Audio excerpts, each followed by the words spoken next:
Stand by to launch FanStream Sports. 3, 2, 1. Let's start. Hello, sports fans. Welcome to FanStream Sports. Nothing but pure sports. This is the JP Show. JP, it is so good to hear you back on the air. Stand by. Now, here's JP. All right, good morning and welcome out to the first annual Leonard and George Levy Memorial Golf Tournament here at beautiful Carrollwood Country Club for the JP Peterson Show. We are on remote today on our Championship Mondays. We got the Super Bowl all set up. The Chiefs and Eagles will be playing. We will get into all of the happenings in the championship games coming up. We've got news vis-a-vis Tom Brady this weekend. What are his options now? The Bucs offensive coordinator job is certainly getting some run as well. So we'll get into all those things. And the Bolts get a big win on Saturday night on Gasparilla. Hope you guys all survived it. I barely did. And we are here on this Monday. What's up, Nick Geddes? How are you back in our studio? There's the famous Barry Smith, Hall of Famer, joining us. We are going to have the Hall of Famers be joining us from time to time. How are you this morning, Nick Geddes? I'm a little jealous of you. You're out on the golf course early. I'm sure you're going to be hitting some balls after the show's over with. Right, so left, out of bounds, all over the place. Probably more so out of OBs. You'll have a lot of OBs, I'm sure. I will, yes. The driver's not working very well right Maybe now. You could test out your $500 putter that you got, right? Oh, I played with that the other day to mixed results. Let's just say that. Mixed results at best. But that's the first time I ever played with it. Got out on the Palmacia Greens on Friday for Pirate Day Golf. That did not go well. But, I'm sure it's more the putter than the putty than the putter, as it were. But interesting weekend of football games, which we're going to get into. But I want to get into the Brady stuff and the offensive coordinator stuff as well. Todd Monken is interviewing, I believe, today with the Buccaneers or sometime this week. He is the Georgia offensive coordinator and has been for the last couple of years. Was also with the Bucs with Dirk Cutter's crew for the last couple of years. By all accounts, was the head coach at Southern Miss for a while. Did a great job there. He is probably one of, I would say, the top 5 names out there right now for offensive coordinator positions, and obviously there are a lot open in the league. So it's a very interesting situation right now because over the weekend I got some pretty good intel on a couple of things, some good sources that I trust. Number one was Brady's not going to Miami. Brady is not going to go to Miami. Adam Schefter, I believe, also reported that this weekend. Pewter Report, I think, is on that as well. So we may have the same sources here, but the word is that listen, I don't believe a word coming out of Miami as far as being married to Tua and their future is Tua. That doesn't really affect me because, as we've said many times, general managers lie a lot this time of year. Nobody's giving away their trade secrets. Nobody's giving away their strategies, right? You want to hold everything close to the vest. I also get a sense that the NFL, after the it was the most egregious tampering charge in the history of the NFL. I think I'm fair to say that when you get a first and a third round pick taken away from you like the Miami Dolphins did, I would not be surprised if there's a codicil in that agreement with the league that you're not going after Tom Brady again. So I think that ship has sailed for multiple reasons. So as you look around, and we've also got more intel. I think Gronk said this weekend that if picking between the Raiders or the Buccaneers, that Tom would pick the Buccaneers. We've told you that. I think distance is a big thing. I think the fact that Brock Purdy is hurt might actually bring San Francisco back into the fold. Because if it is a UCL and it's Tommy John surgery for Purdy, he won't play next year. So they're going to need a second quarterback. My guess is with all they have into Trey Lance and watching Brady on tape this past year, I'm not sure why with a team that good. And by the way, you got to pay Bosa. You got to start paying some other guys. Why you would want to bring on a $25-35 million contract for Tom Brady when you have Trey Lance in house and maybe even have Brock Purdy at some point. So as much as I think the 49ers would like to entertain, the storyline, the narrative of Tom Brady coming back to play one final season in his hometown, I think the logistics and the actual play, when you look at how Brady would fit and not very well into their offense, the way it's designed with the waggles and the rollouts and the RPOs and everything else, that's just not something Brady can do anymore, if he ever could. So I from a scheme standpoint, I don't think it's a good fit. And also the distance again. I mean, if Brady is true to what he's been saying for the past 4 or 5 years on every documentary that he's done about how important his kids are to him, and I believe he is truthful and sincere in that, then there's no way that he's going to play another year, and be it in Vegas, which I don't think is a good fit anyway, or San Francisco. So I think it's East Coast. Sal Powell mentioned the Jets on this show a couple of weeks ago, but the Jets obviously are, with the signing and hiring of Nathaniel Hackett, are going after Aaron Rodgers. That's no secret. And I think, and the Packers have said this week that they're moving on from Aaron Rodgers. So that seems to be a done deal. How about that? Aaron Rodgers in New York. That will be interesting with the Jets, who've got a good team. And they suddenly become a contender with Aaron Rodgers, no question about it, in the AFC. So that's interesting. So what's left? What's left for Brady? I mean, there was talk of him getting together with Sean Payton in either Carolina or New Orleans. That's not happening, obviously, now. So I don't think. I mean, I think it would be a stretch at this point, because all signs appear that Sean Payton is not going to take another job this year. It's going to wait another year. So what's left for Tom Brady?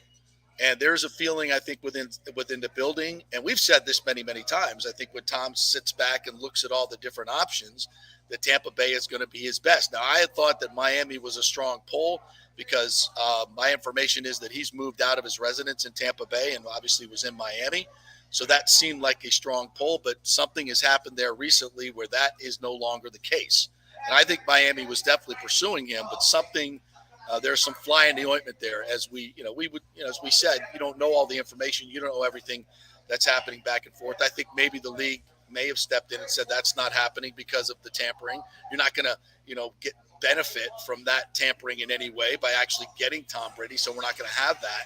Mm-hmm. So, and I that's something within the league that they would do. That sounds very Roger Goodell-ish, right? So I think all signs now pointing, and now obviously Tom has to decide if he wants to play. And where I think Monken is interesting, because Monken is clearly the top choice, right? I mean, he is 2 years at the University of Georgia, 2 or 3 years there, making $2 million a year, has obviously one of the best jobs in football. Why would he want to leave that position to come to something as tenuous as what is perceived as a lame duck coach in Todd Bowles? You don't know who your quarterback is. To me, the only thing that Todd Monken and the Ravens are looking at Monken, he'll have his pick of jobs, right? So he's got NFL experience, great success with Stetson Bennett, the college game, infiltrating the professional game. I think that's where the Bucs would want to move, with a more wide open offense. But why would Todd Monken come here or even interview here? Why would he under those circumstances and where he's at? Tom MF Brady. That's the only reason he would consider it, right? I mean, that moves the needle. If I get to work the GOAT, even if it's for 1 year, and then and then your challenge is to improve on 18 points a game. Yeah, I mean, look at the difference when we were talking about offensive coordinators last week, and the Bucs. It was already put out there they were interviewing Keenan McCardell, they were interviewing Jim Bob Cooter, and they were interviewing Clint Kubiak. And me and you, I think, said the only intriguing name there is probably Kubiak. Right. And even then, we're questioning, okay, would Tom Brady really want to play for Clint Kubiak? Does it really move the needle much? No. And we were all saying, we left here on Friday saying there's no signs pointing to Tampa Bay. And it's amazing. 2 days later, all this stuff has all these reports have come out, and it feels like all roads, if Tom Brady wants to play for a 24th season, lead to Tampa Bay. And look at the offensive coordinators that now you're interviewing / linked to. You just mentioned Todd Monken, who's probably the biggest fish on the entire market for the entire league. Not just the Bucs, but I think probably the entire league. I would agree. Then Dallas makes the decision that they're going to, which I find it always funny when we say mutually part ways. Yeah. No, he was fired. Okay. There was nobody is firing themselves saying, yeah, I think it's a good idea I get fired. No, he was fired. Okay. Talking about Kellen Moore. Right. So now he's available. I would probably slide him right behind Monken. of Yep. available offensive coordinators. And immediately, I mean, a minute after that came out, Ian Rappaport, as if he was already sitting on this news, like it was already they knew it was going to happen. The Bucs are going to be seriously engaged in discussions with Kellen Moore. And then the other big one that they're probably going to get to soon here, now that Cincinnati's out, is Dan Pitcher, who's the quarterback coach, who is regarded as kind of, Zach Taylor's understudy. He's obviously going to get a look, one of those young guys. So all of a sudden, the names we were talking about last week, the cachet has gone up a little bit. Wouldn't you agree in the last 2 days? Yeah, and I think it is directly because of Tom Brady and the news. And I do think it's news that something happened in Miami. Something happened in Miami that has kind of taken that off the board, because there were all signs were pointing to that. But then this weekend with Schefter's report, the intel that I got from a very trusted source, he's not going to Miami. Got another piece of intel that he's definitely coming back to Tampa Bay if he plays. That was another interesting piece. And to be quite honest, I don't know that source very well, but they hit me up on social media and told me a couple of things that they do. So I'm like, okay, I'm interested, but again, not a source that I've used before or trusted. But they claim to have some inside information and did have some corroboration as to what they do and how their information. So it intrigued me that he said definitely coming back to has some connection with Alex Guerrero. So definitely coming back to Tampa Bay. So again, all signs now reversing course and pointing back to Tampa Bay. Now, here's a big question. Do the Bucs want him back? After what we saw last year, do the Bucs want him back? There's been some reporting out there that, that things weren't as, obviously we can look at the tape. Brady did not play well at times. Was it all Byron Leftwich's fault? No. Was it a lot of Byron Leftwich's fault? Yes. No question about it. But you also, and I think Tom can make this case, and anybody can make this case. Next year, I'm not going to be distracted by the divorce. Obviously, I'm going to have a much more solid situation on where I'm living, where my kids are, what the setup is. I'm going to be healthier. I'm going to get my 15 pounds back in the off season to make me stronger and healthier. And I think health was an issue this year, not only with his arm strength, because you can't lose 15 pounds and have the same arm strength. It's impossible. You can't. I mean, at times it looked great, but at other times it looked not so good. And you're also more vulnerable to injury being 15 pounds down from what you were. So I think Tom can make the case to himself and certainly to the Bucs that I'm going to be healthier. I'm going to be more mentally healthier. I'm going to be more emotionally healthy. And I could spend the entire offseason here. We can get a new coordinator. We can get someone that's done it before in Todd Monken or Kellen Moore. And Kellen Moore's offense certainly is not as intricate in terms of movement as some of these others, right? They definitely like to have Dak roll out and do the bootlegs. Like we saw some really good modern concepts. I mean, we just saw it obviously 2 weeks ago. Right. But what's telling about Kellen Moore, it's like Dallas fans seem to be so split on it. Right. And those are the things that always I guess I don't know if I should say they alarm me because fans are fans, right? I think fans hate everybody, right? At all times, fans can hate every head coach, every coordinator. But I know that offense, the 2 years that Dak Prescott has been healthy in it completely, has been a top 5 offense in the NFL. Right. I know that for a fact. They're scoring points. Listen, I think a lot of it, especially in Dallas, right? They don't want to blame. Yeah. Well, they don't want to blame Dak, right? So it's and a lot of it's somewhat similar here in Tampa. They don't want to blame Brady, right? So who's the obvious choice? And I think I'm not defending Byron Leftwich, because more and more we're hearing these reports of he just wasn't working well with Todd Bowles. And again, and I said this on Twitter, and it got some run this weekend. If Tom Brady was upset that things were sloppy and things weren't on the details offensively, and the game day effort was embarrassing, how is that not reflecting on Todd Bowles? I mean, obviously, he's the head coach. If something's going wrong in terms of accountability on the offensive side, you got to step in. This is what I've said all year long about Bowles. It's not about the record or winning a division championship, whether he's 9-8 or 8-9. I watched the accountability of this team slip dramatically. They weren't 8-9 just because of Brady and Byron Leftwich. They were 8-9 because they constantly made mistakes. Constantly, same mistakes over and over, and they never improved. there never seemed to be any accountability on this team. Same guys making the same mistakes, going out there, getting put in those positions. That's on the head coach. If your game day effort is embarrassing, that's on the head coach, and that comes from Tom Brady. So my feeling is, why would Brady be excited to come back to a team with Todd Bowles as the head coach? Does that make sense to you? Well, here's the question. Where, again, like we said it when we opened up here, where else is he going? I don't know. It's honestly a point of, like, what are your options?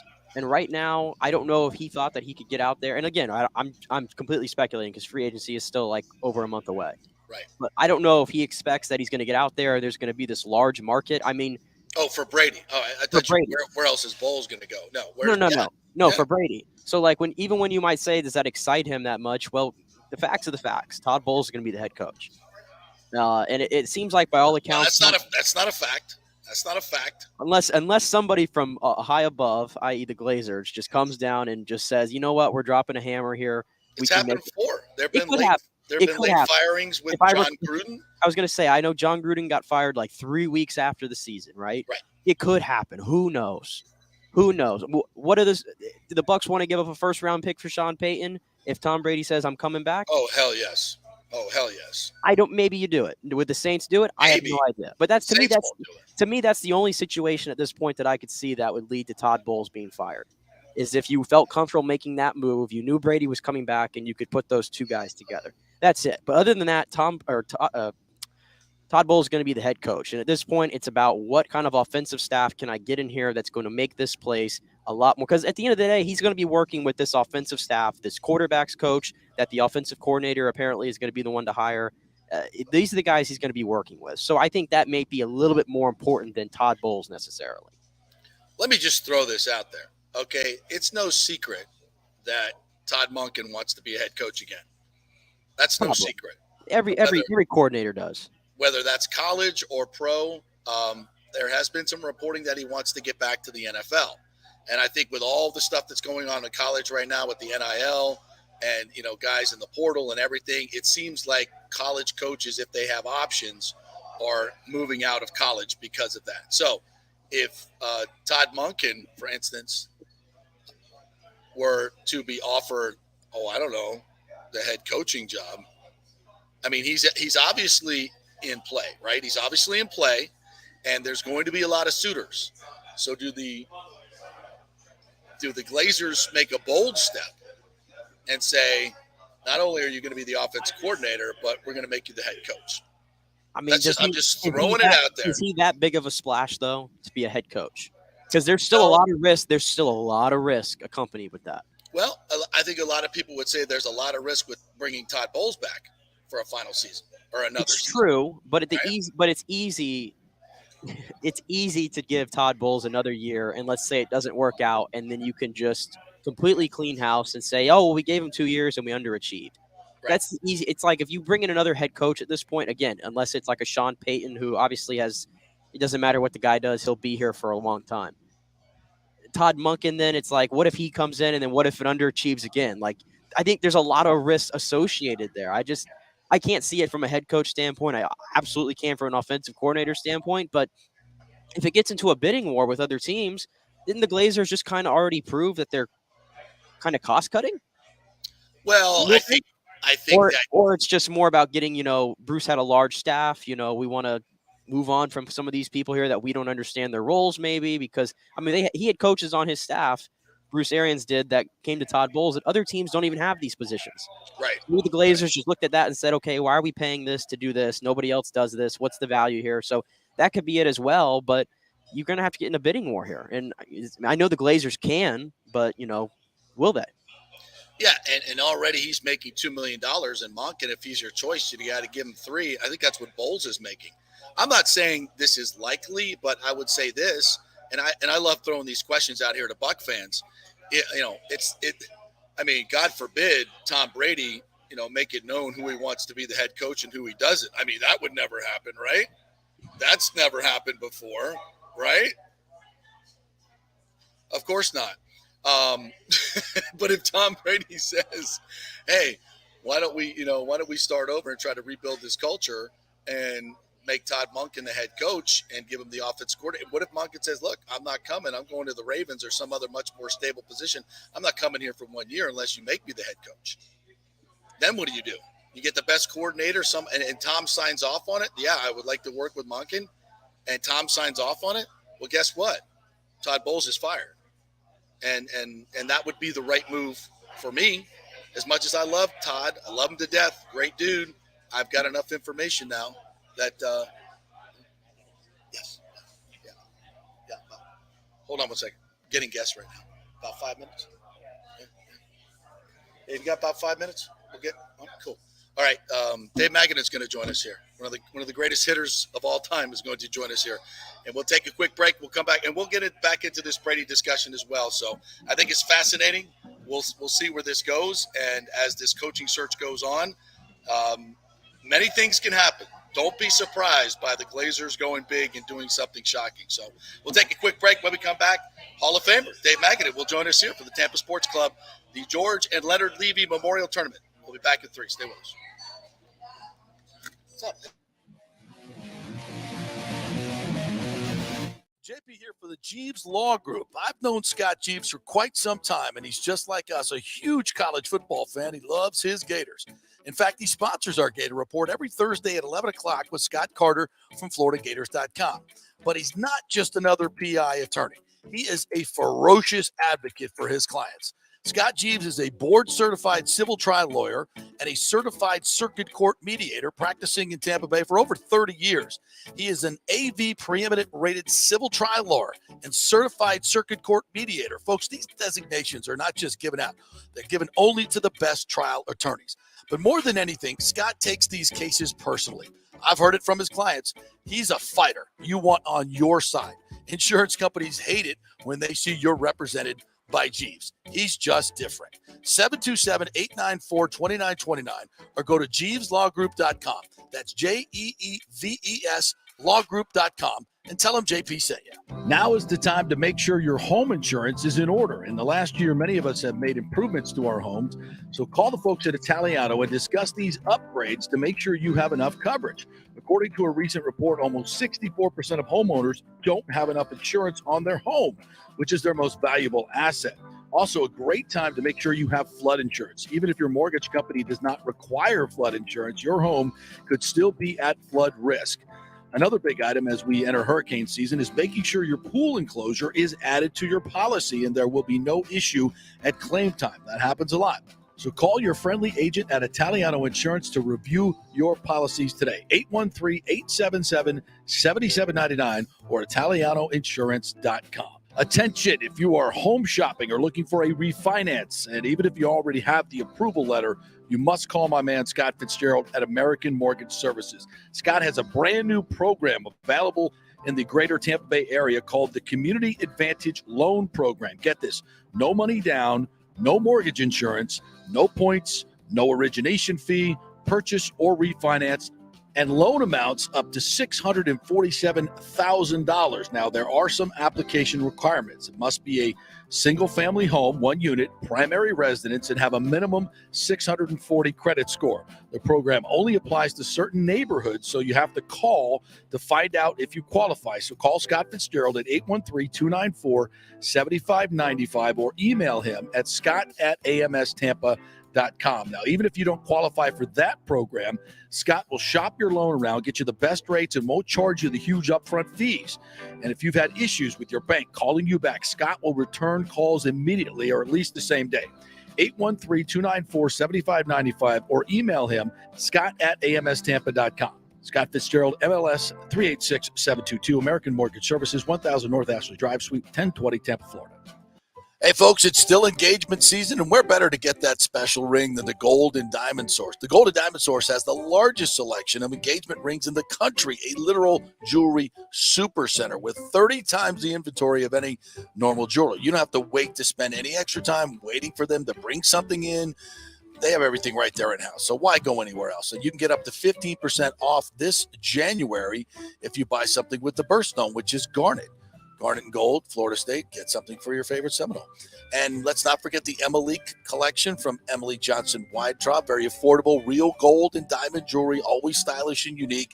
Emily has created this fashion-forward gold, diamond, and gemstone jewelry line ideal for everyday wear. Each piece is designed to enhance your look by featuring eye-catching, modern, geometrical shapes. Really unique stuff. Got to check it out. And, of course, Julie and Steve Weintraub, great benefactors here in the local community. So let's keep it local. And you can get 0% financing for up to 5 years. Get a big ring for a little price. It's the Golden Diamond Source, 3800 Olmerton Road, always online at thegoldendiamondsource.com. Coming back at you. Now, more with JP on FanStream Sports. It's only just begun.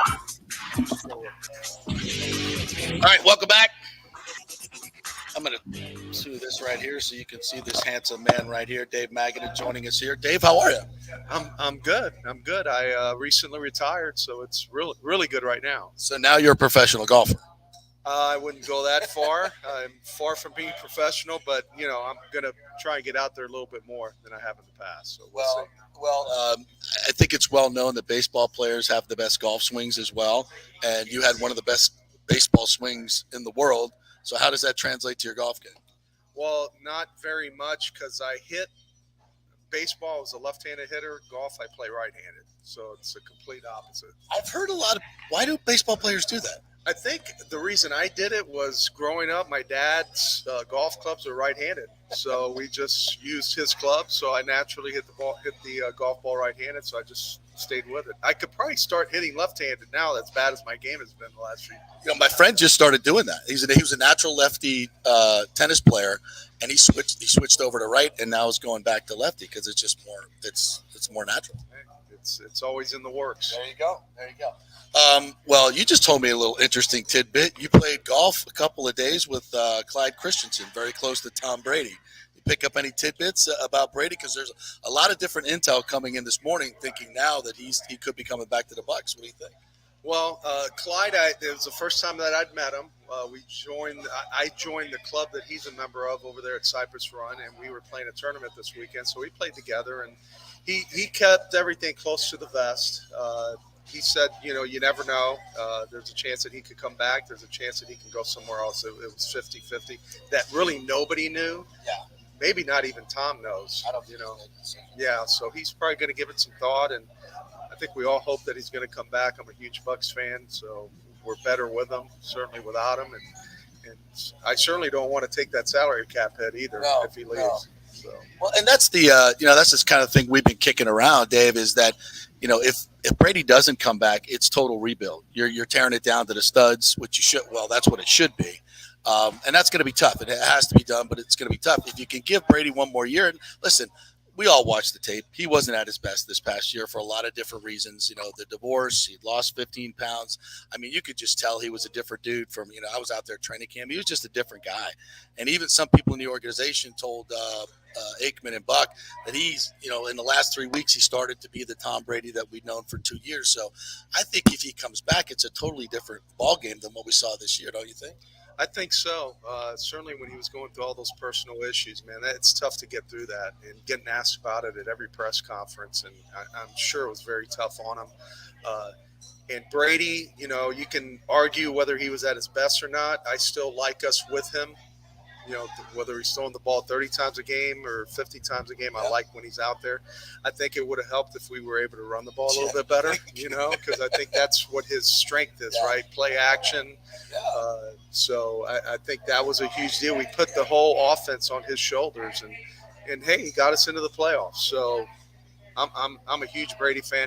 Being with Boston, my wife is from Boston, huge Patriot fan. When he came down here, it was like, oh, my God, what a godsend, and he brought us a Super Bowl. So I hope he comes back. When you were playing for the Red Sox and winning World Series, what did you ever come across Tom? And because I know you, the two teams, a lot of teams in the Boston area kind of hang around a little bit. Yeah, no, we never got to meet him. He was at some games, some home games for us, but he never came down to the clubhouse. We never met him. He's a very private guy. He kind of stayed away and didn't really like the limelight too much, but still, got to appreciate an athlete like that. Yeah, absolutely. Dave Magadan joining us here, part of the Tampa Sports Club Hall of Fame. You were inducted. Jesuit High School, 1980. Is that correct? What are your remembrances of growing up here in such a great baseball city? I mean, you were one of the great players to come out of here. There's so many that we can name. What was it about that era that just produced so many great ball players? Well, I think the love of the game came, at least in my circumstance, came from my parents. Huge baseball fans, a huge baseball family.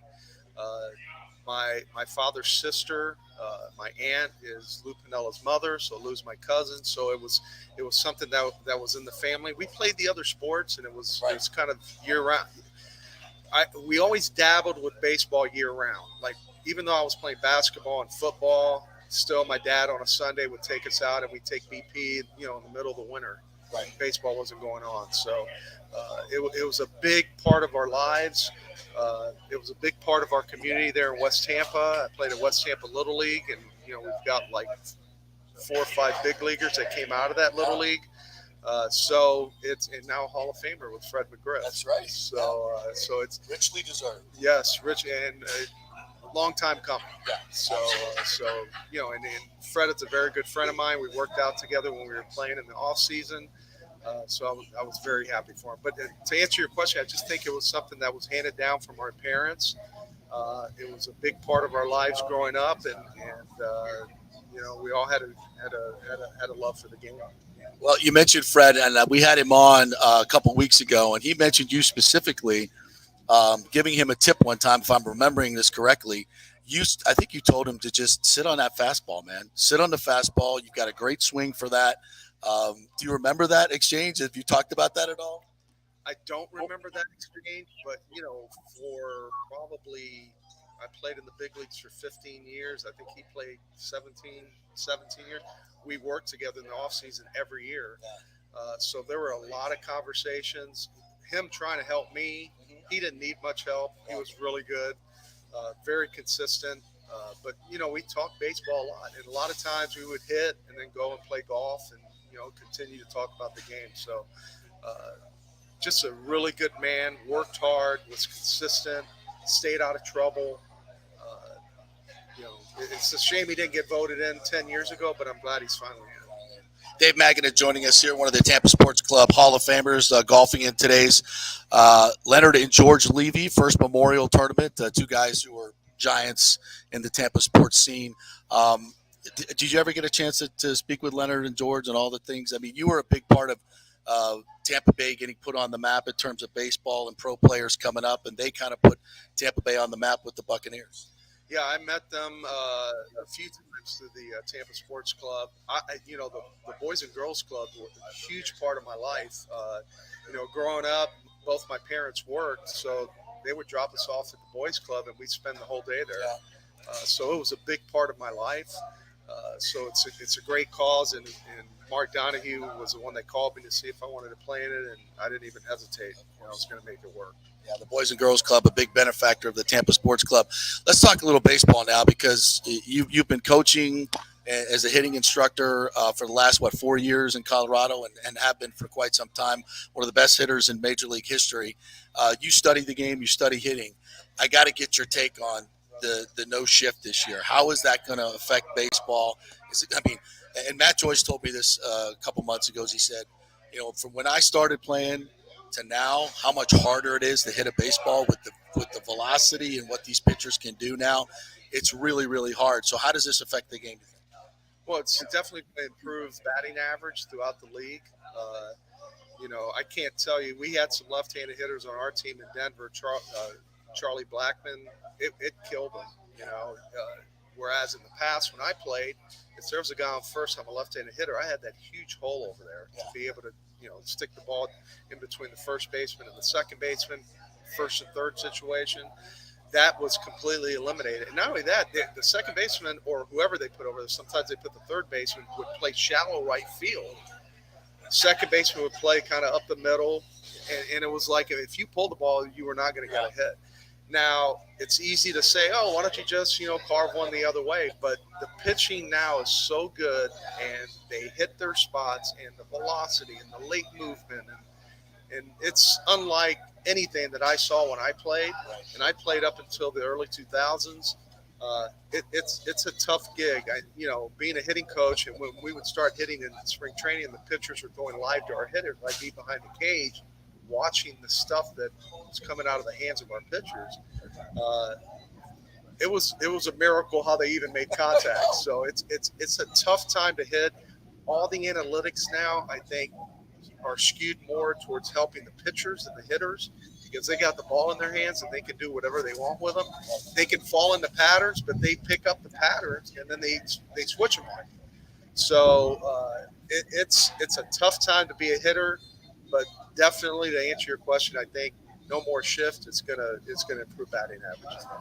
Are there any other changes you would make? I'd heard them maybe moving the mound back or doing something with the mound. It seems to me you're tinkering with something there that it just, I don't know if that's going to work. Would there be any other changes you would make? Not really. I'm an old school guy. I don't like tinkering with the game. I don't care that the games are 3.5, 4 hours. Certainly, it's more of the pace of the game.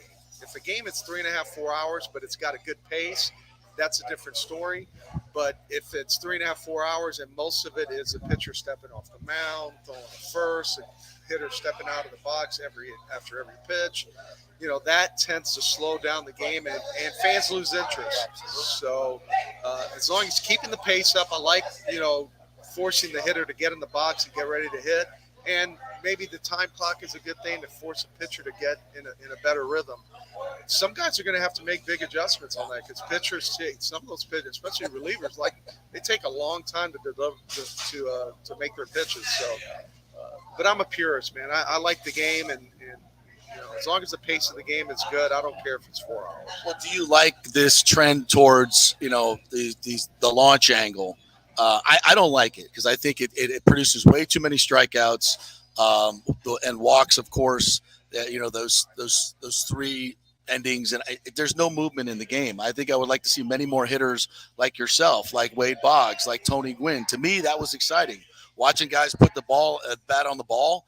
They don't have to hit a home run for me every time, but watching the game now, it just seems like there's no action to it. Why are we going more towards this launch angle type of swing? That might have been part of what drove me out of the game. I don't want guys to hit grounders, especially with shifts. Grounders are outs, but you create launch. You get the ball up in the air by hitting it out front. You can't create launch back here, because what ended up happening was pitchers started seeing guys were trying to hit the ball in the air, so they started throwing high fastballs. And I can't tell you how many guys I had that went to these off-season hitting gurus and tried to get the ball up in the air, so they were trying to create it back in the backside, and they ended up they found themselves out of the game. You get a lot of guys, a lot of so-called hitting coaches that are trying to reinvent the wheel, suckering a lot of pretty good hitters into that way of thinking where you got to get the ball in the air. You can't hit the ball on the ground, or even line drives. They're trying to hit the ball, little guys, and a lot of those guys that I had that tried to do that they were getting the ball in the air, but they were outs. They were not homers.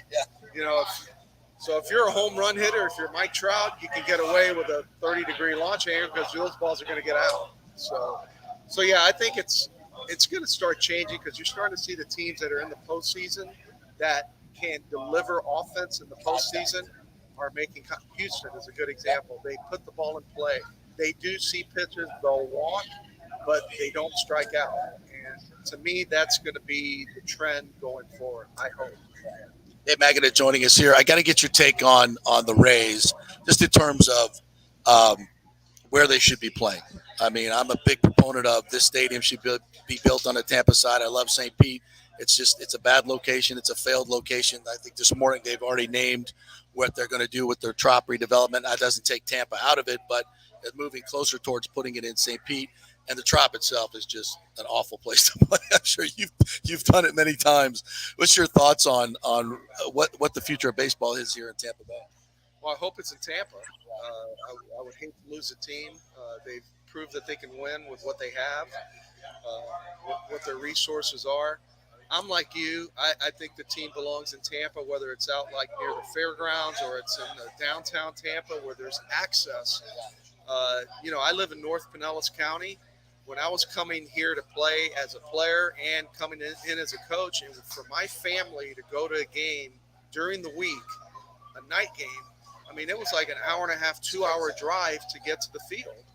Then, you park, and then you got to walk on the other side of the dome to get your ticket. So it was an ordeal just to get in your seat. Now, once you're in the seat, it was okay because it's air conditioning. It's it's hot outside, so it was a comfortable experience while you were there. But getting to the field was just a nightmare for anybody from that location. So it's locked into that location that there's not a lot of ways you get there. So I'd like to see it more on the Tampa side. I'm a little biased. I'm from Tampa, but I'd like to see it in that, maybe in the fairgrounds or even downtown. I think would be better. And last question about the Rays. Can they continue to compete with a $70 million payroll? At some point, to get proven offense, you got to pay for it, right?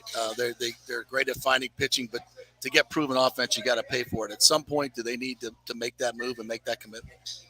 Well, it's going to be tough because you need the revenue from at least putting people in the seats. Oh, they got revenue.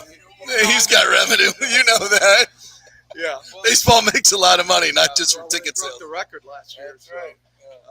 But, I think they do spend a lot of time trying to get bargains and guys that they can afford and bring them in, and maybe they're not going to be the superstar value player, offensive player.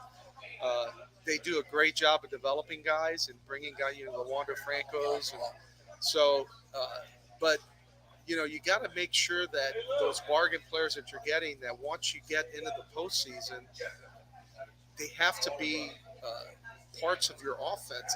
They can't be overmatched by the good pitching that's around baseball. And you can get away with it over 162 games, but when they're honing in, you're playing a team for whether it's 5 games or 7 games, and they are bearing down on how to get you out, and that information is readily available to these teams. The pitchers can execute those pitches.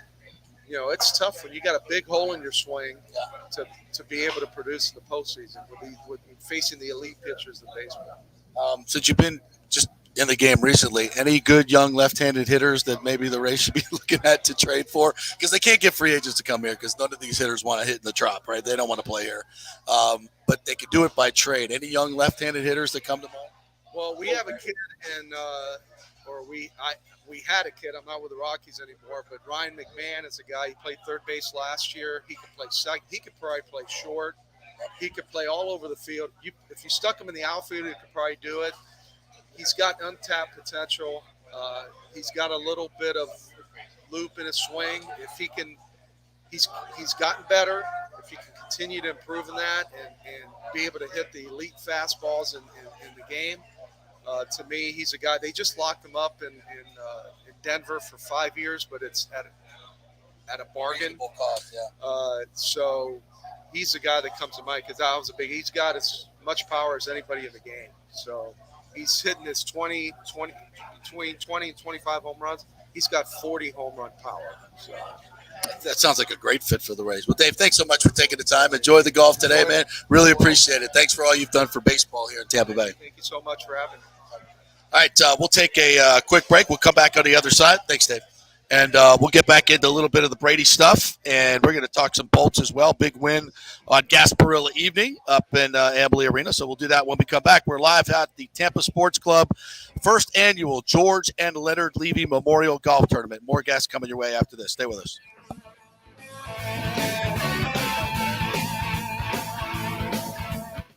Was your car totaled in an accident? Did your insurance company use Kelley Blue Book or NADA to appraise the value of your car? Chances are they didn't, and you got shorted maybe thousands of dollars. Call the Jeeves Law Group for a free case evaluation because your insurance company may still owe you money. 727-894-2929. It's a free call, so why not find out if you have a case?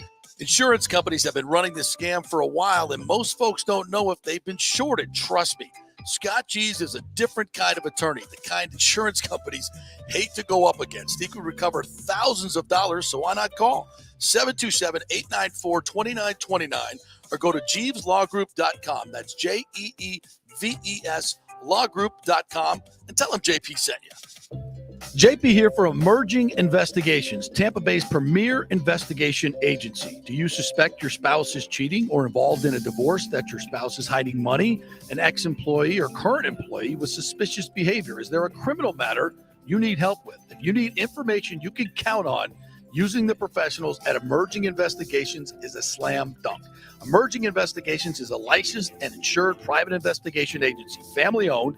Emerging is your ideal resource to secure evidence and validation, allowing you to make informed decisions in life's biggest matters. Led by industry executive Brian D'Antonio, Emerging possesses the experience and resources to get needed results. Emerging Investigations maintains an excellent reputation as a premier investigation agency. They are known for results. You're not just hiring a PI, but an organized, dedicated team using state-of-the-art technology. Their proven investigative methods produce crucial information used in criminal cases, insurance fraud, and personal injury claims.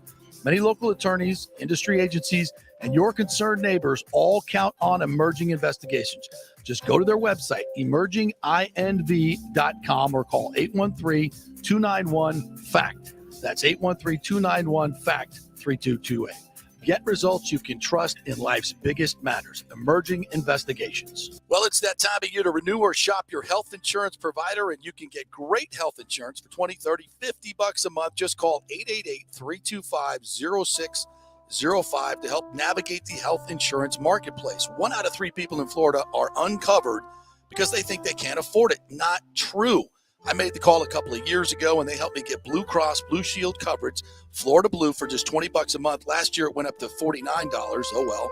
It all depends on your income and your family situation. It's a free call, 888-325-0605. They will ask for some income information. So if you have your tax returns available, that will be great, but you don't need it. They'll just answer some simple questions, and the highly trained reps will do the work for you to find out what your subsidy will be. 888-325-0605. And if you have a plan through your employer, you may be able to get it cheaper. It's a free call, so find out, folks. This has been a lifesaver for me and saved me thousands of dollars over the last few years, and you can choose your plan. It's a no-brainer. Find out. Make the free call. 888-325-0605. Get covered like me and thousands of others. 888-325-0605. The PGA Tour's Valspar Championship returns this March 16th to the 19th with 4 days of golf action plus a host of fun activities that make it Tampa Bay's hottest spring sports ticket. Sam Burns, who won in a thrilling playoff last year, is looking to make it 3 wins in a row on the Copperhead course at Innisbrook Resort. He will be challenged by a top field that includes Jordan Spieth, returning for the first time in 5 years. The 2015 Valspar champ counts 13 PGA Tour victories, including 3 majors in his career. It will be a great field and great fun. Tickets are on sale now at ValsparChampionship.com for all tournament days, both grounds tickets and premium ticket options. You don't want to miss the 2023 Valspar Championship. Let's go right now. Back to the show with JP on FanStream Sports. All right, welcome back to the JP Peterson Show. We're coming to you live from Carrollwood Country Club here today, the Sports Club of Tampa Bay, holding their first annual Leonard and George Levy Memorial Golf Tournament. Of course, Leonard passed not long ago, and both of those gentlemen I've known for many, many years.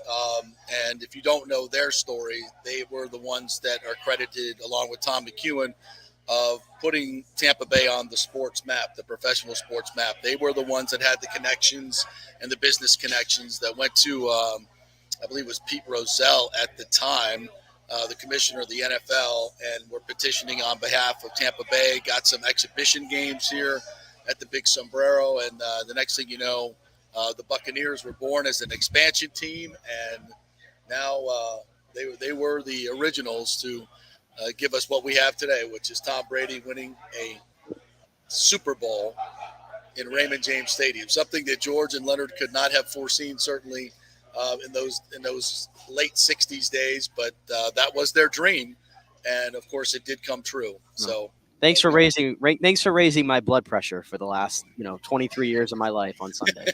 Thank you, and especially this year. Thank you.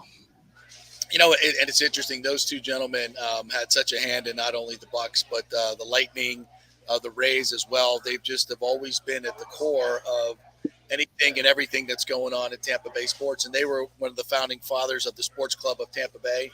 And we have a very rich tradition here. I say we because I've emceed their banquet many times. I'm a big benefactor of the Tampa Sports Club. Love these guys, and they're actually trying to get this club going again. I shouldn't say going again, but it was at one time it was the premier club and sports club in Tampa, and maybe over the years that's kind of waned a little bit. But now we've had some really good banquets of late, and then inducted some great folks into the Hall of Fame. I was going to have Mark Donahue actually give you the 23 class, but he looks like he's kind of busy, so I will pass that on to you.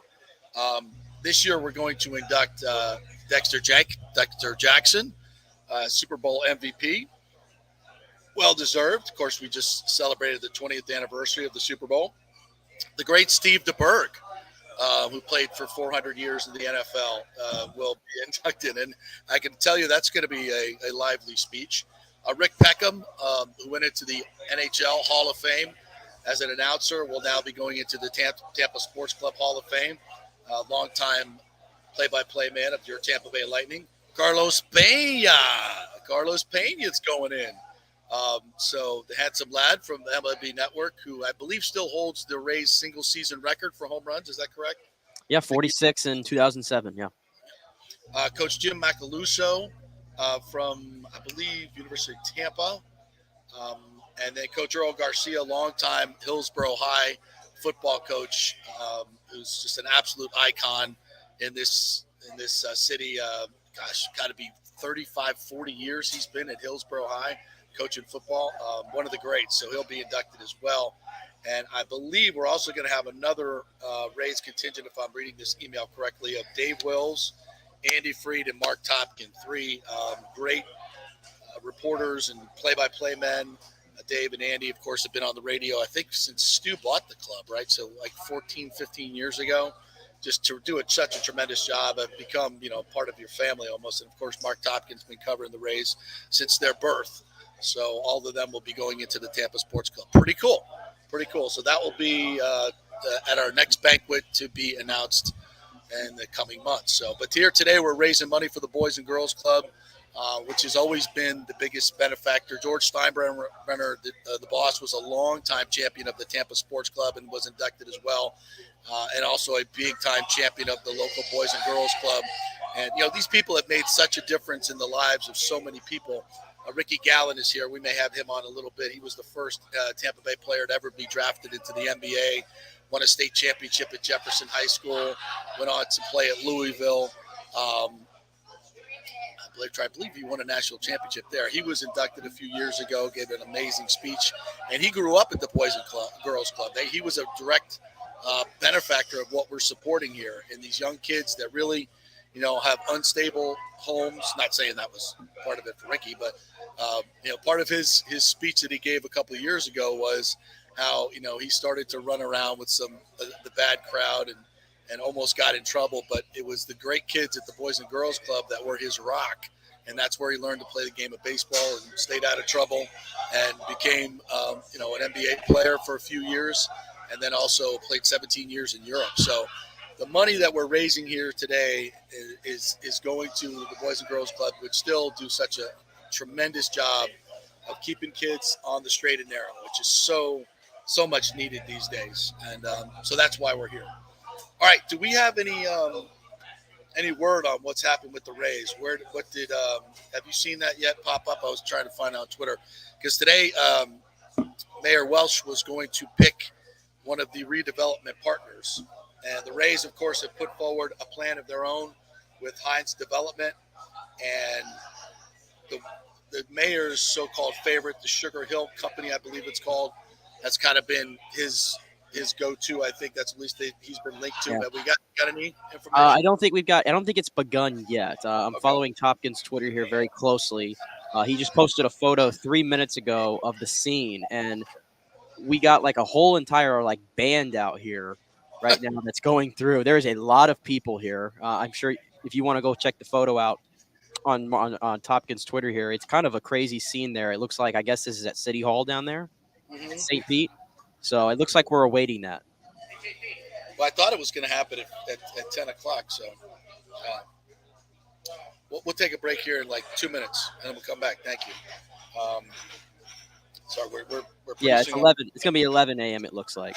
Oh wow, they got the band is out there. Yep. Lake High School band. Yep. Wow.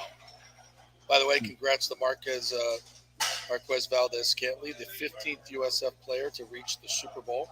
So how about that? Yeah, and he had a hell of a game yesterday too. Hey, before we take the break, while we were on the subject of the Rays, I just wanted to congrats the Rays because they signed another big bat to an extension in Yandy Diaz. And when we were just talking to Dave Magadan, all I could think about when he was talking about launch angles and all these hitting gurus saying that guys need to do this and that, I thought about Yandy Diaz. Right. Because you look at the guy and he's so jacked and you're like, why does this guy not hit 30, 40 home runs? Why does he only hit why does he hit less than 10 home runs every year?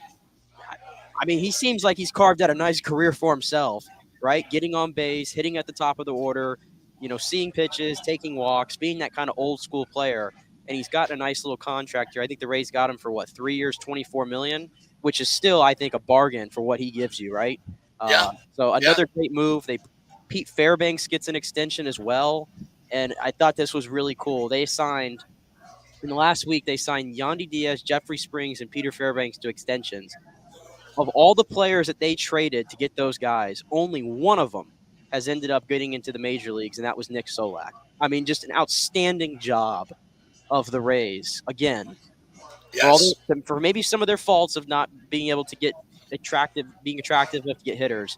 My goodness, have they killed it on the trade market? Well, and that's the thing. They've drafted so poorly. I mean, they have drafted so poorly, but they've made up with it by going out and trading for players once they see what their MLB value is and how good they are in the major leagues. Then they make those trades, which is kept this team afloat and kept them relevant and competitive without spending a whole lot of money. And that's why I fear that they're going to do the same with Tyler Glass now, because he would bring the most back, and they would get a 4, 5, 6 player haul, and then they're able to do this again as they've been doing since Longoria, David Price, Blake Snell, et cetera, et cetera. So but you got to hit on those trades, and they've done a pretty good job of that, and that's where their strength is. But yeah, and I remember when Yandy first got here, they tried to mess with his launch angle a little bit, get a little bit more elevating the ball, but then they realized, why mess with this kid? He's a good hitter. He could be a top of the lineup guy. Just let him do what he does. And now with the shift going away, I think that it's going to add probably 10 to 15 points to his batting average. Wouldn't you think? Oh, I think so. I mean, he's already I think last year he was a 288 hitter, if I'm not mistaken. I mean, I think he has potential to be a 300 hitter. I just am astonished at the fact that they've been able to lock up 3 guys that when they all traded for him, we went, oh, why are the Rays giving up on Jake Bauers? Why are they giving up on Nick Solak? Why are they giving up on top catching prospect? Why are we giving up on all these guys? We said at the time. And then these guys go on to make, if you combine all their extensions together, it's over $100 million. So, I mean, I can't say enough about the Rays front office, the way they've been able to get these guys in here. But obviously, we still want to see more. Right. And they, like Dave said, at some point you've got, Dave Magadan said, at some point you've got to go out there and get the proven hitters that can do it in the playoffs. It's the same thing that John Smoltz told us on this show, is when the playoff time comes and you don't have a thick lineup and you can pitch around a couple of guys, and even those guys have some holes in their swing, you can do it in the regular season, right? That's what Smoltz told us. The Rays have perfected the regular season, but the postseason obviously is where you get that's where the big prizes come. And that's always got to be what your goal is, to win a World Series. And I've said this many times, I just don't think with their approach, they're going to do that. They've got to add those missing pieces, which I think are proven, even if you get two guys, 2 proven hitters, and it may cost you 10, 15, 20 million a year, you got to do it. And that would only put the Rays into only one sandwich, sir. Only one sandwich, Mr. Sylvester. You can only have one. Yeah. Yeah. So we'll see if they make that next jump. And of course, more revenue, right, helps that. And I got news for you. You build a stadium in St. Petersburg, you're not getting any more new revenue. For the first couple of years, you'll get a little bit of bump, but then it will go back to the same failed location that you're doing. So I mean, it's not just this stadium choice is not just about getting somewhere nice and air conditioned to go that we can get to that's better than the Trop. You put it in the same place, eventually people still aren't going to go, and you have all this opportunity with all this construction and everything that's going on in just east of Tampa Bay. Why would you not want to take advantage of that? It just makes zero sense. To Stu, it makes sense because it's all about money in his pocket. He's still not going to spend the money. I mean, you can look at these extensions and say, oh, they're, as the Times put it, they're going on a spending spree. My God, their payroll is still going to be under 75, 80 million. That's not a spending spree.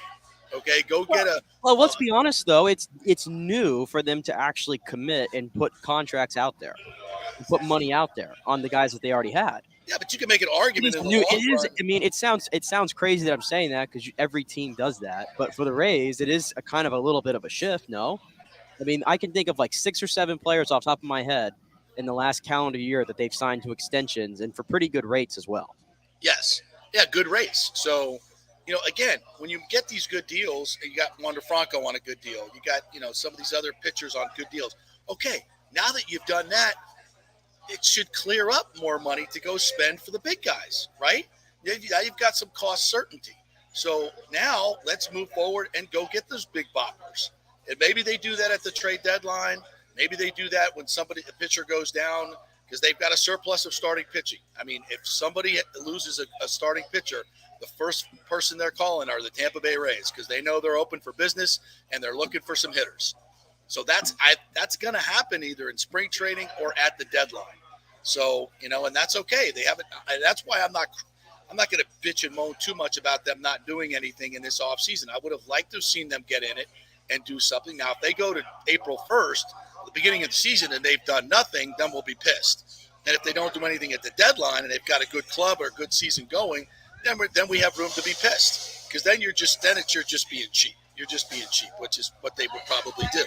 But we'll remain hopeful that at some point they're going to drop the bomb and go pay for some real consistent offense, and that's going to cost you $15, $20, $23 million. Who's that guy going to be? I don't know. I don't know, but I feel a bomb coming though. I tell you what, I feel a bomb coming. The Rays were really quiet. They've picked up things now. I don't know. I feel a bomb coming. I mean, this was kind of around the time last year. I mean, maybe it happened after the lockout, but still, when they made the whole Meadows Paredes bomb trade. So, I mean, I don't know. I feel something coming. I do too. Because Neander said it right. He said, going into this season with this offense that we had last year would be foolish, right? Isn't that? I'm paraphrasing. We said that would be foolish, and of course, that's what we're looking at right now. So it means to me he's still going to try and be aggressive, and I think it's smart. Wait till spring training when some big money team loses a starter, and they what do then? They overpay, right? They give away prospects, they give away good prospects, and they're going to overpay. That's what the Rays are counting on. And of course, who will they overpay for more than anybody? Not Zach Eflin. He's untouchable, JP. He's untouchable. He's untouchable. Well, maybe it'll be Rasmussen. Maybe it'll be Shane McClanahan. No. There's 3 untouchables on this team. There's 3 untouchables: Franco, Glasnow, and McClanahan. In that order. No such thing. If Stu can make a buck and stay competitive and still be able to play on the cheap, he'll do it. And he'll get more prospects. That's what he's done forever. Doesn't matter. Does not matter who it is. Hey, really, before we break real quick, we got some great questions in here from the folks. Lonnie, and I'm sorry I didn't see this when I was talking to Dave. He said, question for Dave, is travel baseball becoming too expensive and oversaturating the youth getting into the game today? It just seems that the death of this house in baseball. Yeah, listen, I'm very much against that trend of travel baseball. It's become ridiculous. The cost, thousands of dollars a month, to be on a travel baseball team sometimes. And a lot of these things are fixed so that the high school coaches are in charge of the travel baseball teams. And that becomes their feeder system into the high school. So if you don't, it's like almost like extortion.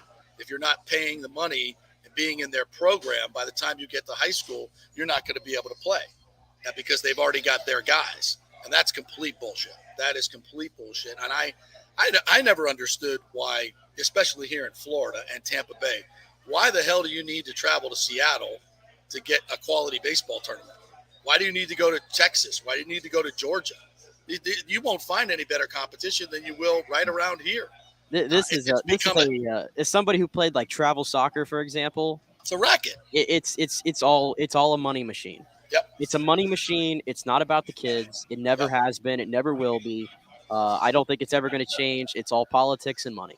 And it is a wreck. It is a huge wreck in all sports. And the Florida High School Coaches Association has to make a rule that if you're a high school coach, you cannot be involved in travel baseball or travel volleyball or travel anything. That's a conflict of interest, and it becomes an extortion. It's complete beyond. And I'm sure there's baseball coaches out there like, shut the hell up. Yeah, because they're making a ton of money, and it's wrong. It's wrong. It's not the way the game should be played.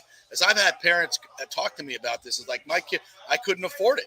And he was always the starting second baseman on the under 14 team at Palmacia. And then when he gets to playing high school, there's no place for him, because he hasn't been we haven't paid the extortion money for travel baseball. That's just an example.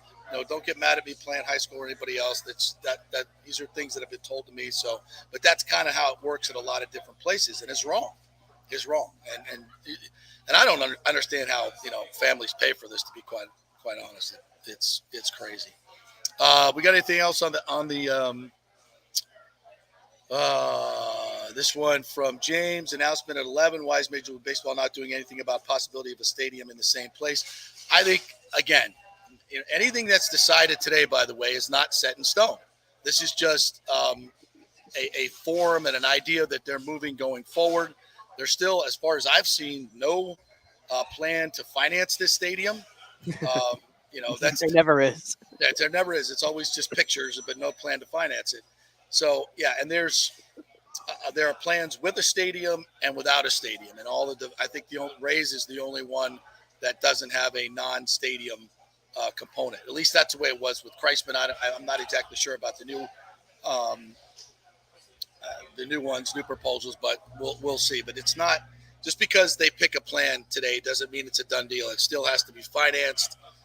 And much has to be done. So Tampa is still very much. I also think Ken Hagan at the Sneaker Story event that you were at. Yes. Was that Friday night? Yeah. I thought I saw it. He did an interview with I want to say Scott Smith of Fox 13 who was there. Yeah. I think I saw it, or channel. I forgot who it was. I forget. Forgive me. But I saw it pop up on the TV that night, and I think Ken Hagan gave an interview and they did a whole little thing on Daryl Shaw and that we kind of been talking about there near Channel Side, the Channel Side area, right? Yeah. So I saw that on Friday, and then you have this announcement coming here, but I don't know. Ken Hagan was still very optimistic again that this stadium's going to end up being in Tampa. So yeah, I actually talked to Ken after. I don't know if you had talked to him too. Yeah. Yeah, I did talk to him, and I'll be completely honest. He feels like money is still an issue in Hillsborough County. There needs to be some more creative financing, and more than anything, they need a developer to come in. They need a developer like Daryl Shaw to share in the cost. But here's the problem, though: the Rays won't work with Tampa right now. They've had meetings, but they're not. At least this was. I shouldn't say it. Let me retract that. They still are having ongoing meetings, but I think the Hillsborough County side is getting a little frustrated with them not fully engaged in figuring this out because if there's going to be a three-way play here, and I think it has to be a three-way play between a developer, the county throwing in $400 million, which they're willing to do, and then the Rays coming up with $400 million, which again, Major League Baseball refunds them any money they spend or a portion of money they spend on building a stadium. Major League Baseball pays part of that. So again, this is not going to be a huge expenditure for the Rays that it could be.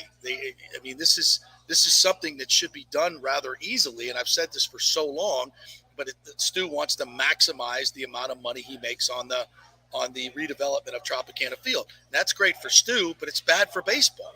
And it's bad for the people, as Dave said, it needs to be on the Tampa side.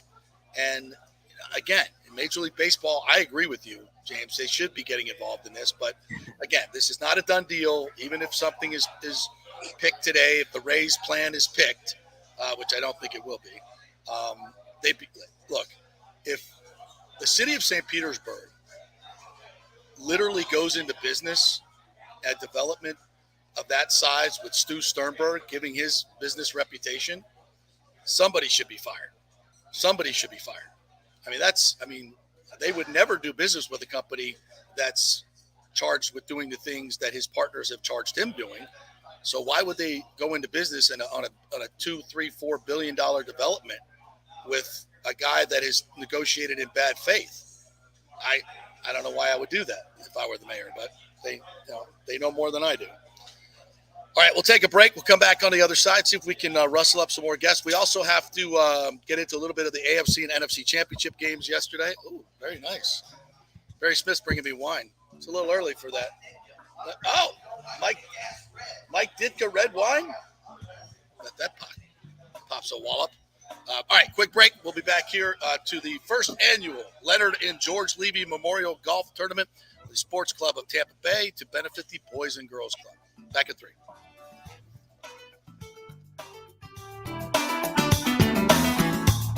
JP here for Italiano Insurance. If you've started a side hustle during COVID and the business has grown, well, you need business insurance, because if you get sued, you could lose all your personal wealth if you're not properly protected. That's right. Your home, your savings, everything could go. So get protected now. Call the great agents at Italiano Insurance, 813-877-7799, and a real human will answer the phone and get you protected. If you haven't shopped your business insurance in a while, you could be overpaying by thousands. One customer had their golf buddy handling his business insurance, then called Italiano to shop it around, and they saved him $26,000 a year. Yeah. So call 813-877-7799 or go to ItalianoInsurance.com. Italiano Insurance, protecting all the pieces of your life for over 60 years. The boys are back. The PGA Tour's Valspar Championship returns March 16th to the 19th with 4 days of incredible golf plus a host of activities that make it Tampa Bay's hottest spring sports ticket. There is more to the Valspar than just great golf. It's the Hooters Owl's Nest, the Snake Pit Club, accessible by premium tickets, and other great venues throughout the course for those with ground tickets. And new in 2023 is the Rooftop, a new prestigious venue at the 18th green with music, food, and fun. Plus, you never know who you're going to see at the Rooftop. Tickets are on sale now at ValsparChampionship.com for all tournament days, both grounds tickets and premium ticket options. You don't want to miss the 2023 Valspar Championship. Hey, folks, it's still engagement season, and where better to get that special ring than the Gold and Diamond Source. The Gold and Diamond Source has the largest selection of engagement rings in the country, a literal jewelry supercenter with 30 times the inventory of any normal jeweler. You don't have to wait to spend any extra time waiting for them to bring something in. They have everything right there in-house, so why go anywhere else? So you can get up to 15% off this January if you buy something with the birthstone, which is garnet. Garnet and gold, Florida State, get something for your favorite Seminole. And let's not forget the Emily collection from Emily Johnson Weintraub. Very affordable, real gold and diamond jewelry, always stylish and unique.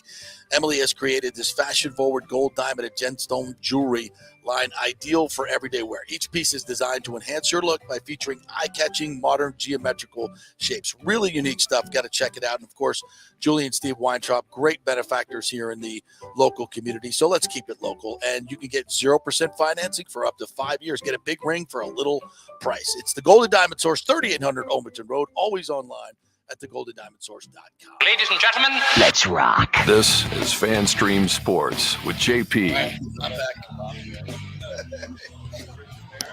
Oh, man, that was great timing because I have to be on the air now. Bobby Sylvester walking out from the Tampa Sports Authority. I don't have to talk to him now. All right, welcome back. I wanted to get into a little bit of the AFC, NFC championship games yesterday. We'll start with the Eagles game and Brock Purdy getting injured on a play where they had, I believe, the backup tight end blocking Hakeem Reddick. Hassan, yeah. Hassan Reddick.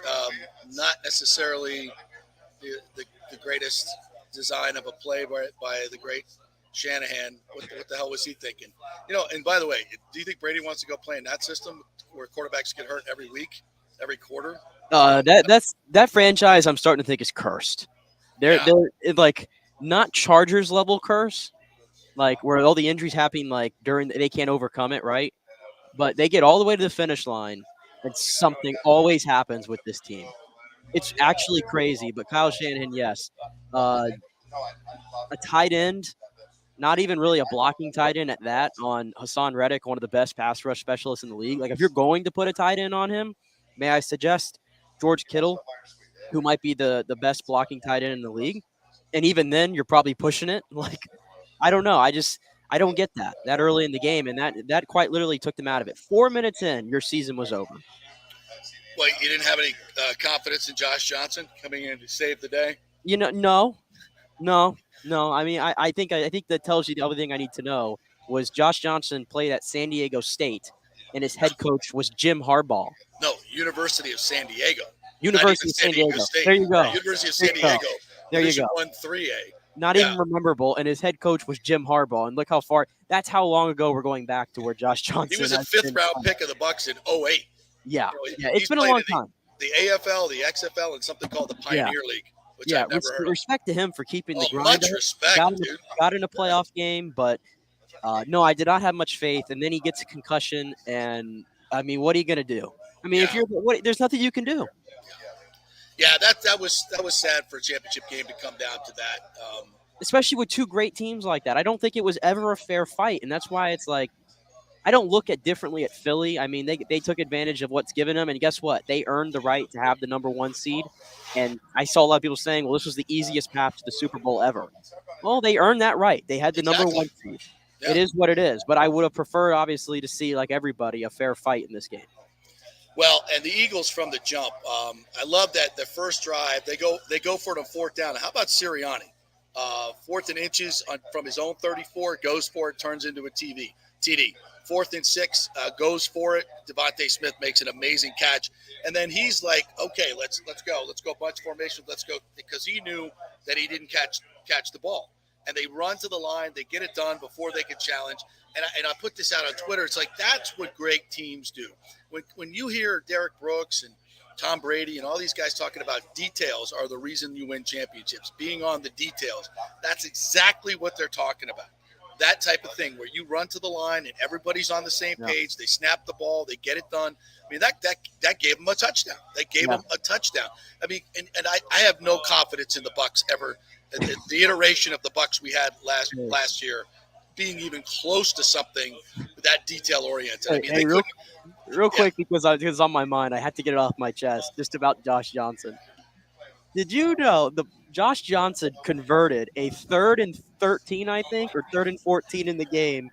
Josh Johnson did that on the road in the NFC Championship game against the best team in the league, and the Bucs didn't do it one time this year in like 40-something attempts with Tom freaking Brady at quarterback. Not once. Is that not the saddest? Is that not the saddest stat you have ever heard? Josh Johnson did it.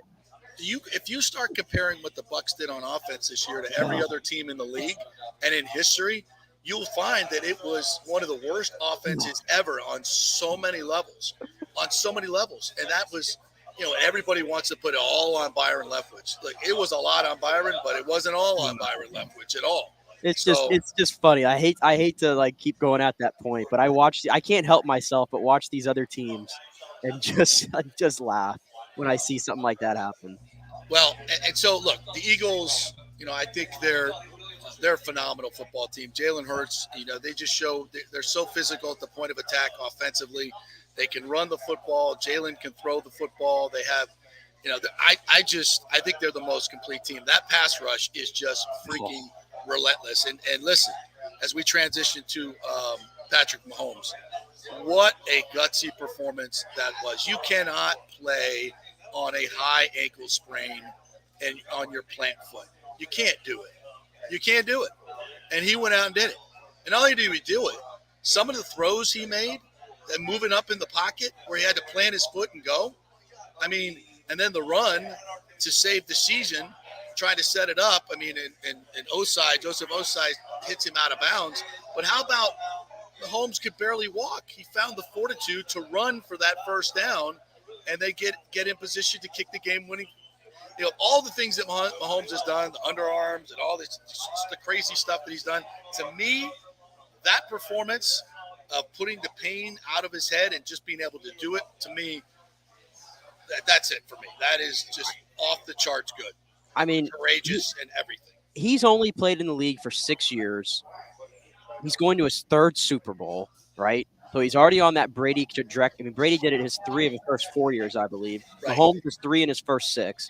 5 straight AFC championship games. But Brady has played 23 years, and yet if you look at like every passing category postseason history, obviously Brady owns every record.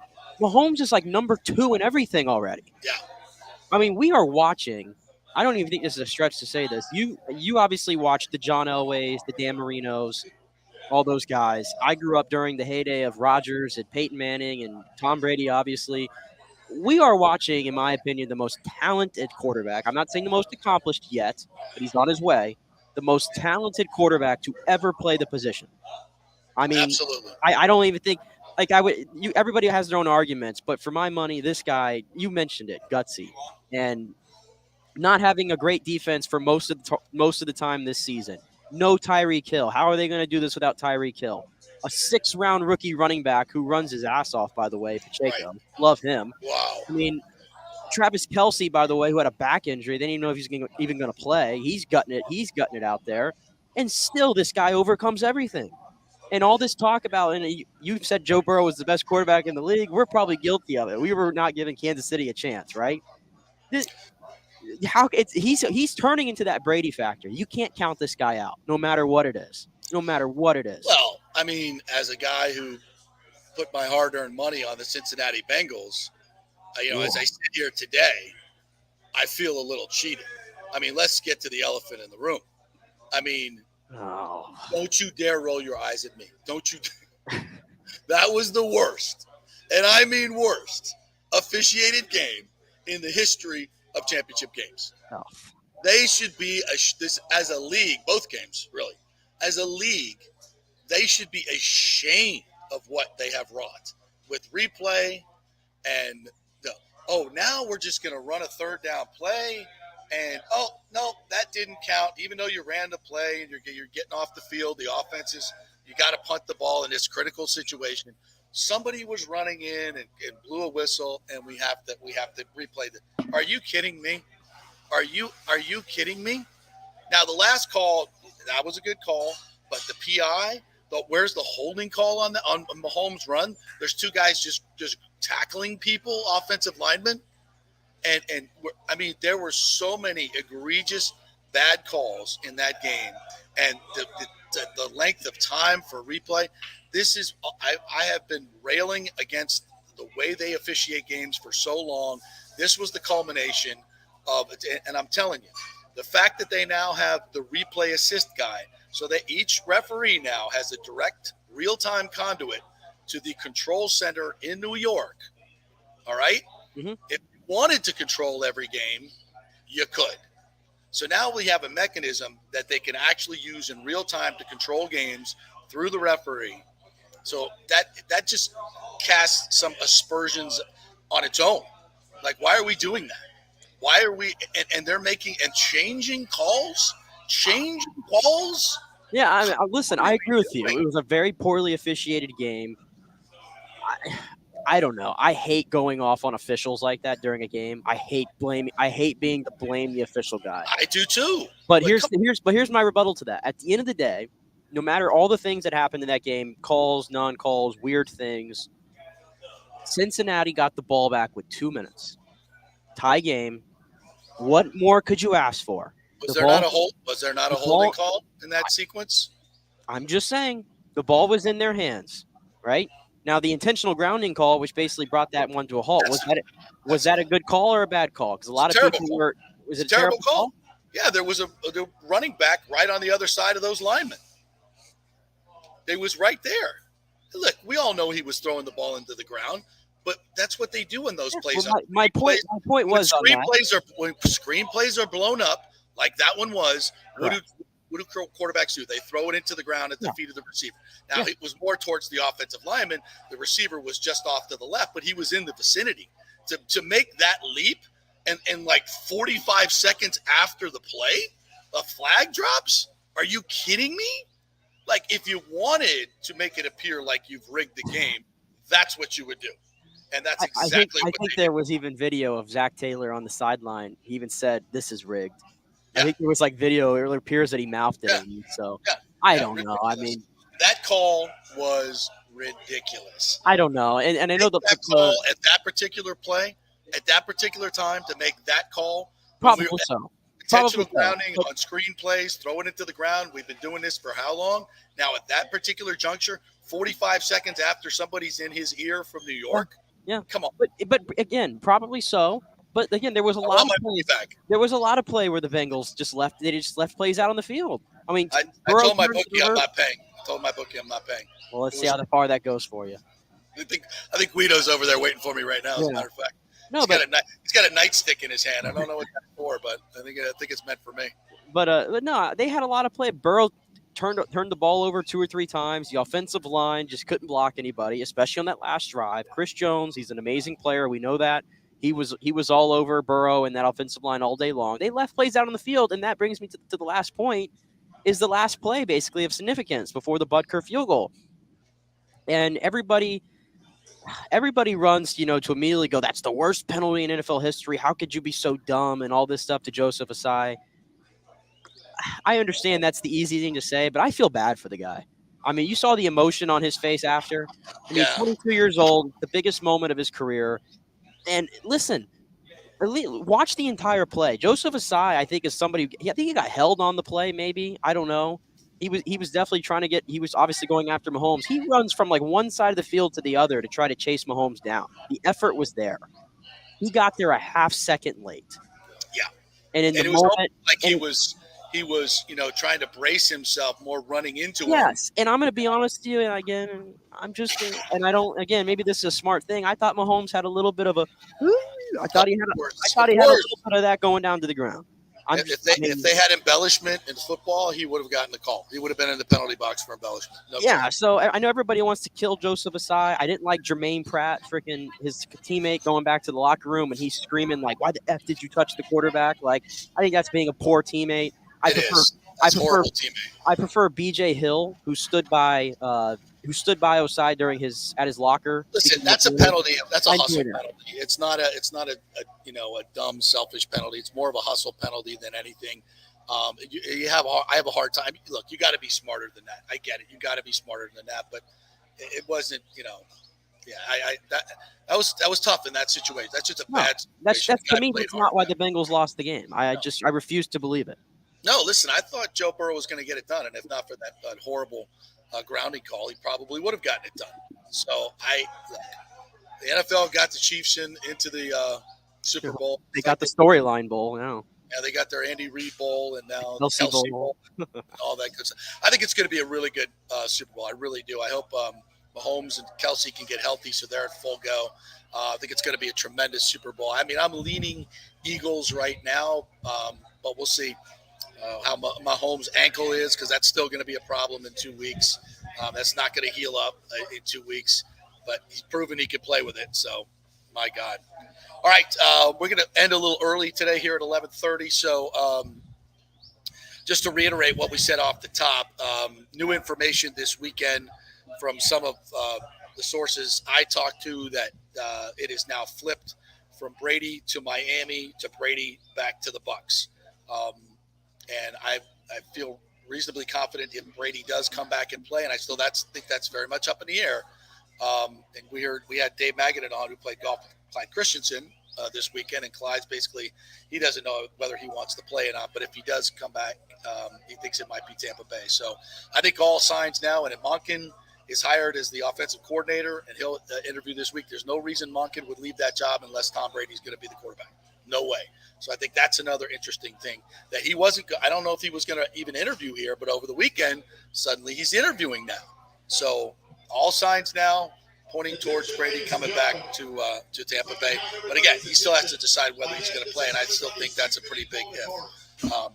Right, so that'll do it for us. And our thanks to Dave Magadan for joining us here today. I'm going to try to get a couple more interviews.